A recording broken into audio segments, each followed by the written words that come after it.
Hail friends, welcome to another Saga Thursday. Today is a very special Saga Thursday. As many of you may know, Adepticon is fast approaching. Well, technically, pre-registration for Adepticon is fast approaching. That is November 21st. That is a Monday. The actual event itself is in late March, early April 2017. I can't recall offhand. But there is plenty of Saga goodness each year at Adepticon, and 2017 isn't going to be any different. And to get a handle on that, we are going to chat with Hagen, who is one of the main Saga men at Adepticon, and he's run basically almost all the events in previous years and provided practically all of the terrain as well, although I am sure that we will get the exact scoop from Eric.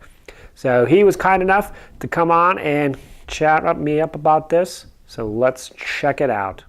All right, cool. We got Hagen here, who is one of the organizers for the Saga stuff at Adepticon. How you doing, Eric?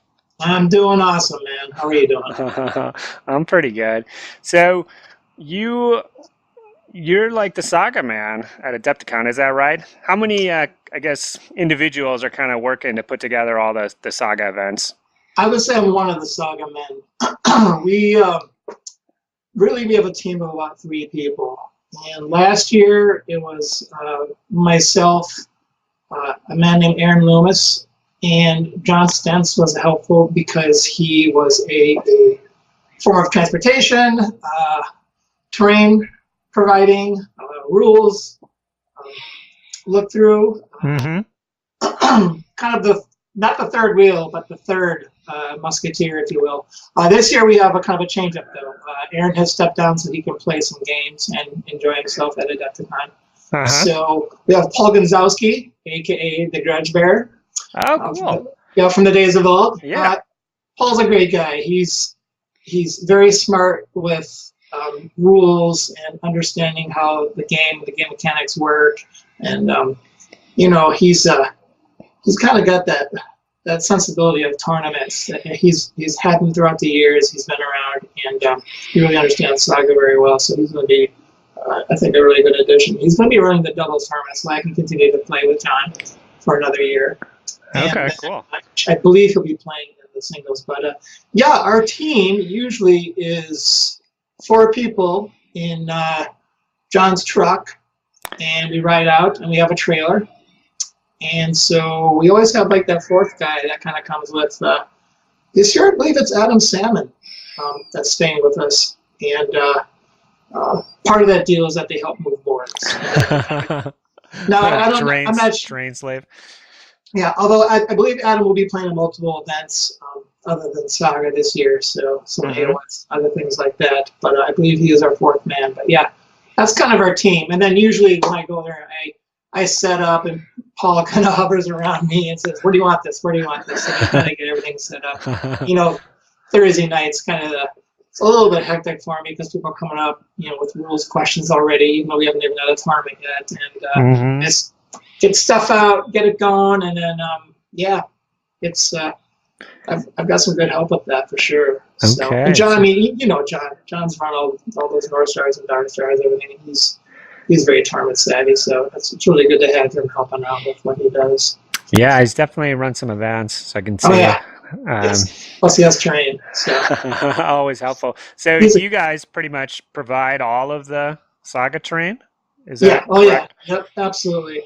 Absolutely. And if John ever said, "Hey, I don't want to do this anymore," I would probably have to build about 4 to 6 more boards, populate them. But I have everything. And we have 20 boards. We capped at 40 players, and this year we've even made some more stuff to help out with some scenarios and kind of fine tuning. Kind of getting what we need to make the thing tighter and better. But I think this year, 2016 was a good year, and the scenarios seemed to work out pretty well. So we're kind of honing in on easy run tournament from my standpoint anyway, as far as creation. So Okay, cool. So is the rules packs finalized for 2017 then? I know registration is going to be, I think it's the 21st.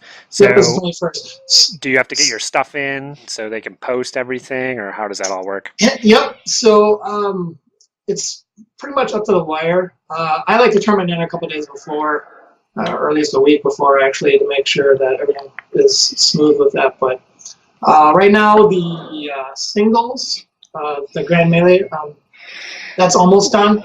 The doubles is done. I have to, of course, we take them and we make them into a PDF, and I add art to it, and I try to kind of combine, the Saga branding, if you will, with like a new kind of a logo, if you will. I'm gonna stick with the same font from this year because I kind of like that. But yeah, we definitely keep the red, and we definitely keep the Black Raven. That's kind of our thing. Yeah, the artwork for the the Saga docs are always really cool. I have to say. Thanks, man. Well, that's my department. So yeah, and we like it. It's a thing. People kind of see it now. They kind of realize that's that. And France has got theirs, and the UK's got their stuff going on, and so I think it works pretty well as far as keeping a couple elements. But yeah, a new shirt will be coming out, so all the stuff kind of gets to be thrown into the Saga packet.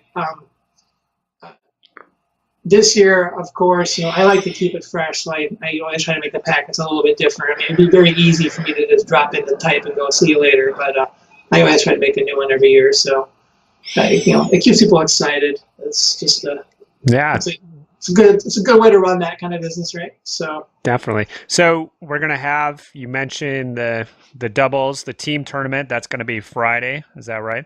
Yep, that's Friday. And how many points per team is it going to be?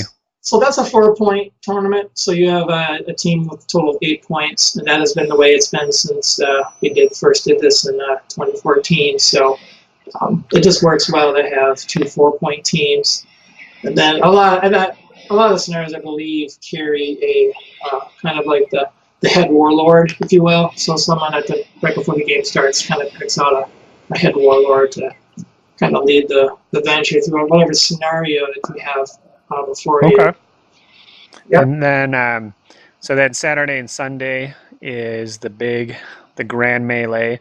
So is last year the format on their website looked a little weird for signing up for it. Is it going to be the same this year, where it kind of looks like it's 2 different kind of events and you need to sign up for, day 1, day 2 kind of thing?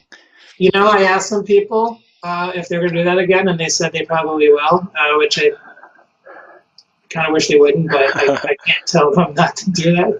It's the way that they got their enlistment platform put together. I have no idea why they have that, so you have to do it twice. But I was kind of hoping they'd clean that up, but I mean, I don't know. They might. Maybe just, hey, surprise! It's all better now. I don't know. They work really hard to get people signed up and make everything as quick and easy as possible. So, I wouldn't put them past them if they did. Okay, yeah. Just that. So I hope so. Heads up for people then, if you do see it looks a little weird, just sign up for both. I know in some of the other events, like they do a kind of like a 2-day tournament, and then you can actually sign up for either day, and you could just join in on Sunday, and it's kind of, you play 3 games, you're kind of just part of an overall thing, but you're just jumping in halfway through, and you're not really qualifying for the whole event or anything like that. You're just kind of playing in the tournament. So we did that the first year. Oh, okay. Yeah, we did that the first year. We allowed the Grand Melee to be... some people just play one day, and then some can play the other, and then you have the Ironman going the whole distance. So what we found, what we found out, Joe, is only one person took advantage of it. So, and then the next year we did it without. No one complained. So, cool. And Hank, Hank kind of said, if it's easier, just don't bother, And what had happened, Joe, is our paperwork, aka our war scroll, not war scroll. Oh my gosh, I forgot work that we use, the application we use to run it got messed up. Somebody got the wrong opponent, and it pushed everybody off by one. And it was no. just a mess. I fixed it quick, but it's because that one person didn't play the other day. So that to me was like, yeah, I kind of don't feel like doing that again. So, and it really, we run a really easy, nice show. And I'm not trying to do the huge promo here, or I guess this is, but we don't make you get up super early, and we certainly don't keep you late. So playing these 6 games is not as bad as like, I mean, they're not long games, and you did it this year, and it's not as stressful as some of the other old school tournaments that just you get out and you're sweating, you're like, oh my god, I can't wait to go to bed, and just exhausted. So I feel like as a 6-game tournament, this is still pretty light, Mm-hmm. Yeah, I definitely agree from last year. It's totally laid back. Yeah. Pretty chill. Yeah. But for the most part, I mean, there's some players that really want to win, and I mean, it is a tournament, but yeah, most people are pretty snotty when they leave, so. Mm-hmm. Yeah. Okay. Is there any Saga stuff going on Thursday? So, other than me setting up, not really. We obviously leave it open, and I think you saw this year. What happened, and was kind of really funny to me, was Warlord Games came down and kind of turned the Saga Hall into a bar.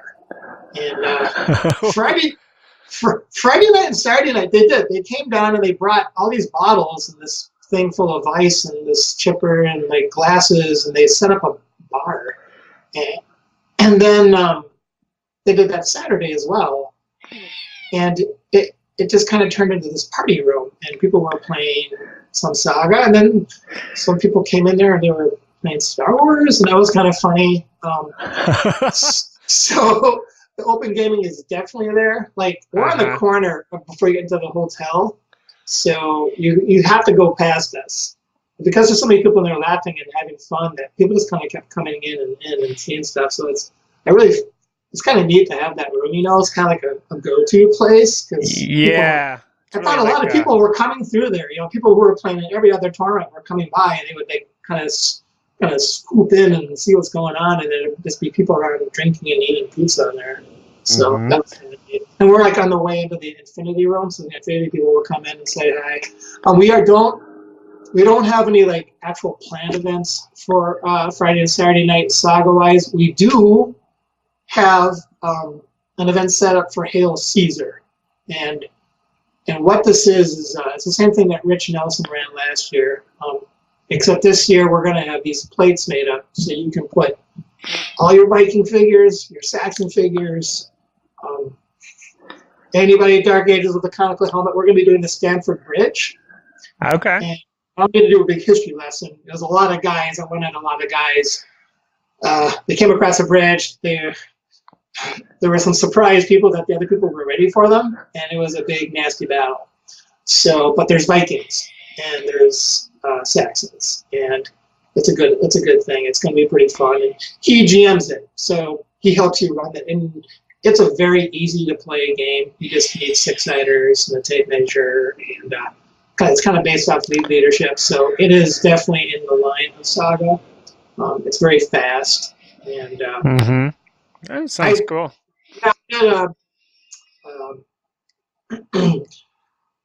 We did Hastings this year, 1066 Hastings battle, the Normans going up the hill with their horses, and it was super fun and quick. So that'll be going on Friday night, and I think we're going to order a whole bunch of the deep dish pizza like we did last year. That worked really well. We just got 10 boxes of it. And you remember, you need like one piece, and you're like, oh my gosh, I'm full, I can't eat anymore. So for that, I'm gonna have beer again. I like to give people some drinks to hang out, and so I'll definitely bring some Saga IPA and some other stuff out there. Cool. Yeah, you guys definitely have a prime location there on the corner. It's kind of the first kind of gaming hall that you see when you're coming in from the hotel space on the ground floor. Absolutely. And you kind of are shunted off on your, it's your own room, so you're not putting up with sound or anything else or smells from any other areas of the building. And then, yeah, you're right. The terrain and stuff is pretty much set up the entire weekend. So if you can't do the daytime gaming, you can definitely show up in the evening and plop down and get some games in, because there's basically, it's kind of like a little HQ for all those Saga players. Yeah, I mean, it works out pretty well. To the point of that door thing, the great thing about that hall is I can shut the doors, and I only do it for like 10 minutes, so I can talk to everybody. And I can't hear anybody else in the rest of the convention. And you guys can hear me, and I don't even have to yell. I can talk at this level and say, hey, we're here. Time to raise their spears and stuff. And then I can open the doors back up, keep the air going, people come by, and it's really, really, really fantastic that we got that. I was asked to expand, and I declined it again because I don't want to lose that hall. Infinity's not going to lose their hall. They love their hall too. They're the same size. So, if I expanded it, I'd have to go somewhere else and share it on. You have to make all that terrain yourself too. Right. Well, that's part everything two. Else. Who's going to build all that terrain? Because the Hageness is saying, "Hey, how many more falls are we going to outside building 10 boards at a time?" So. I want to dial that back. I'm really happy with all the stuff I have right now, Joe. It's just awesome to have on this train. And as you know, I can take 2 of the boards and play 40K, fantasy, or whatever I want to do with bolt action. But I got a board for everything now. Every season. Super high quality. Thank you, man. Terrain boards. I can say that. And even featured are those two ships in the background there. Those often make it out onto those boards as well. On the big display board you have, it's a really nice showpiece with that big Saga hall there. Thanks, man. That's definitely a draw. I mean, just setting up that huge great hall and everything in the whole harbor. I mean, people come by and they're like, "What's this?" And then, I should talk about. I'm sorry, we do have kind of a real fourth wheel. We got a guy named Mark Summers. He's you have seen him. He's a very kind of not hulking, but he's a very strong looking, like an old school strongman. Okay. He's old. Yeah, he's an old military guy. He sits in front and he does Saga demos all day. Oh, and cool! Perfect. This year on Saturday he did 13. Nice. And of those 13, about 6 of them went down and bought the stuff and came back and held up a little bag saying, "Look what I bought, Mark." So cool. That's awesome. He's not even getting paid to do this. He gets he gets some meals from Hank or something. I'm not even sure. He loves building terrain, so he's got some really cool terrain as well. He was a filler for the first year when we didn't have enough terrain. So he's a super awesome guy. I totally forgot about talking about him. He is so cool. So you should definitely shake his hand if you see him this year. So okay. So as far as the events go, so they're going to be about the same size. We're in the same space. As the rules goes, is there going to be kind of any shakeups in the format of anything, or has that been decided yet? Anything you want to give people a heads up about? Absolutely, and I guess I will just use this video to do it since I'm here on the spot. There's a couple things that are going to happen. One, Adius, the new Arthur, Adius and Arthur, is not going to be in the tournament. The book's not even out yet. Okay. We're not going to include that. It's just no one's seen anything, so there's no way we can include that into our tournament. That'd be crazy to do that. So that won't be in it. 2, we are incorporating painting and sports into the overall score. Oh, okay. So that'll be definitely a change. It'll be a different change. Historically, the people who ran these tournaments across the seas or wherever actually have always just done it as a single. Here's your points, you win. Oh, by the way, we also have painting. And as you know, historically, my background is you got to be nice, you got to look nice, and you got to play hard, to get that big, huge, cool horn. So, trifecta. Yeah, the trifecta. Well, so I'm, reminiscent of some of the tournaments in days past. It'll be around 50, 25, 25. So 50 battle points, 25% painting, 25% sportsmanship. So you can still kick some butt and have a leading edge on that, but you can't come there with a three color rubbish. That won't work. And expect to climb way up the scale. To be the overall champion.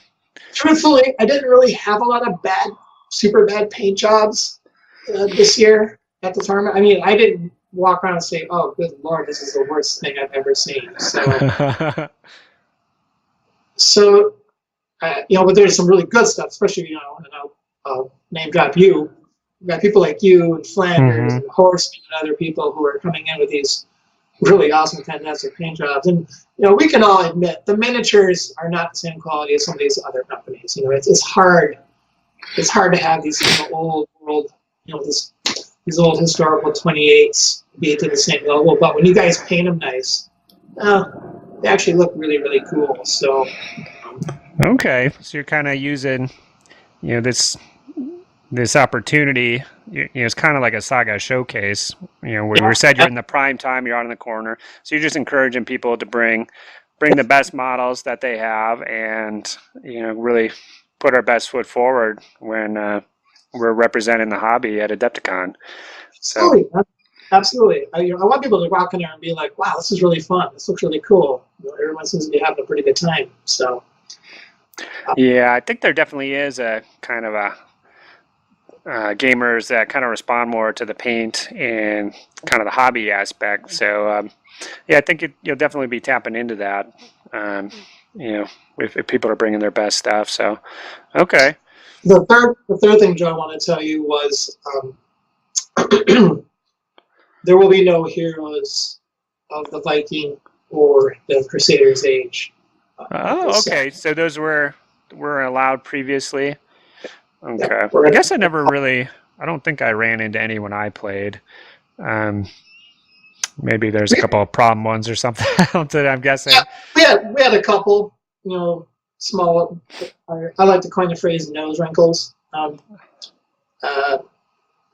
They don't need to be in a tournament, really. These particular characters. So, and that's it will neither make or break a deal. If somebody is like, "Oh, I can't play because they're not in there," well, then I guess you're not going to play. This thing sold out in 2 days last year, so I'm not gonna. Yeah, it sounds like the interest is there. Yeah, the interest is definitely there, and I'm not gonna bat an eye. So I was like, I can't believe you're doing all this. I'm not going. No, okay. I want everybody to come back, but just again, tightening it up, cleaning it up, making it a really smooth sailing ship, if you will. And really, that's not that. Again, that should not break a deal. You still be able to do warrior priests and things like that, and now those have been toned down, as we all know. Yeah, I saw that. There's some people I knew that kind of cried about that, but I wasn't one of them. I was happy with the change. So it is hard. The two books technically should not fight each other. They just, Joe, there are some matches that are not right, and even when you have a scenario in place to help mediate how the outcome would be, you'll find that those on horses tend to run circles around those not on horses sometimes. Yeah. And that can be pretty frustrating, especially if you're playing an old world Viking, warband or something like that. It's kind of hard. So. Yeah, as I've been doing those battle board reviews with the various fellows who've been helping me out. I've been noticing, looking at those original boards, there was a different kind of balance that they were shooting for at that time, where they've kind of loosened up a bit as far as the abilities go and their power level versus, because there is some abilities on those early boards that are just like that actually like helps my opponent more than it actually helps me, and it costs dice to do it, and it's kind of weird. Like, wait, what? I know I'm speaking for other people's money and business, but it wouldn't be bad if they took everything from the Dark Ages, threw it in the garbage and made one book. So you'd have Saga Dark Ages, Saga Crescent and Cross, right? And then Saga Arthur. And then you could probably clean some stuff up, or you can make some stuff better so it can compensate. I don't know. It just seems like they have a lot of loose stuff out there. They could probably put it into a nice book, and then they could tweak some things, and then just having that nice hardback presentation for those Dark Ages warbands with having, I don't know if there's like 14 or 15 different warbands across all those supplements. Just having them all in one place for a new player, because they had issues with them being out of print and stuff, I know too. So it was kind of outside of eBay. It was kind of tough to track those down through like your local hobby shop. You kind of had to go to secondary sources, but I think they fixed whatever printer issues that they had just in the last couple of months, and they're available again. But if they want to avoid that, they really should kind of comply. It's probably an unexpected success that they just kept churning those out. But they could definitely come back, revisit it, incorporate all the rules, polishing that they did in Crescent and Cross. They should do that. And I know it's hard because the problem is there's two companies. You've got Tomahawk, which writes the rules, and you've got Gripping Beast, which is the one that tries to sell their figs and market all their stuff. Mm-hmm. Well, so you got two companies, but then you've got 6 or 7 different publications of things out there and facts, and it makes it very hard for me to tell someone new, like, hey, here's what you need to start. It's a real pain in the ass actually to do that, and then to tell them the figures are you might want to try these. You can get it from here. These guys have some cool stuff. It's not as easy as Games Workshop. You can just go there, buy their game, you can either buy their figs, you can buy their terrain, and you're set to go. Same goes for some of the other companies as well. So okay, we're getting a little off track here, but we'll bring it back to Adepticon. And anything else? I guess we just hit the high points here. So it sounds like the rules should be available on the 21st. The rules will definitely be available. Yep. Okay, and painting, it will be incorporated with sports, and just going to have to use a regular warlord for your war bands, no heroes of the age type things going on. But okay, cool. Well, it kind of just sounds like a continuation of the good stuff and the good vibes that have been going on already. Yeah, we'll have the slaughter wall. That'll be there. People love that. That was a lot of fun. I am thinking about putting up the painting sheet. When I get the big list of everybody who's coming, I might just email out, the objective painting list and what you might need to do well with the painting. Okay, that's a good idea. Yeah. Yep, I will be. I find it's best to be truthful with people about pretty much everything you can be when it comes to with the tournament. Now, granted, if you want surprise scenarios, that's different. But and I think I worded it this year, but definitely display boards. Not looking at you. You motherfucker. They help move your guys around, and they also will help with the paint score. So that will definitely be on the docket. So it's just, this is an old thing that people like to see, and it's great to tell a story. So okay, and it kind of goes back just to showcasing the best of the Saga hobby for all those people walking past, checking it out. So okay. Cool. Well, thanks for taking the time. Come on here and chat. No problem, definitely good times. I'm sure we'll find an excuse to chat again for another Saga Thursday. Let's go! Okay, cool. Well, awesome. I will talk to you later. All right, take care, bye. Well, that has been a lot of fun. Thanks to Eric for coming on and chatting us up about Adepticon and all the Saga goodness to come, for sure. I am going to be signing my ass up right away on the 21st. Usually in the past, I've been kind of slacking about that, but doing these videos, talking about Saga and everything else has got me super pumped. So I'm going to be on the front lines of the registration process this year, and I'm looking forward to that. Anyways, like and favorite this shit. Share this with a friend. Subscribe. Become a hobby horn dog today. Saga!